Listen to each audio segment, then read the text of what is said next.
এখন বাজে সকাল 5টা। আমি কফি বানাচ্ছি। আজ খুব ছড়কে নিয়ে যাই। আজকে ঠান্ডা পড়েছে, আমি আমার জ্যাকেট গুলো পরতে পারবো। তো ফাইনালি আমি রেডি হয়ে গেছি, এখন আমরা সোজা বেরিয়েছি দারিংবাড়ির জন্য। এখন প্রায় বাজে 6টা।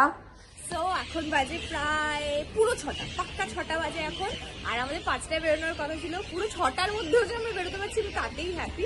এখানে গাড়ি চলে এসছে আর এখানে সব ট্রলিগুলো নামাচ্ছে, কুলি নামাচ্ছে, কুলি নামাচ্ছে।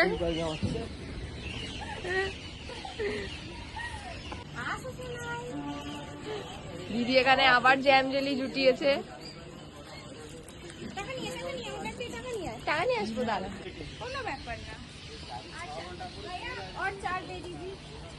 কতজন চলে এসছে দিদি? তো তোমরা তো দেখলেই যে আমরা অনেকটা সকাল সকালই বেরিয়ে পড়েছি আর আমাদের ফার্স্ট ডেস্টিনেশন ছিল চিলকালে। আজও দারিংবাড়ি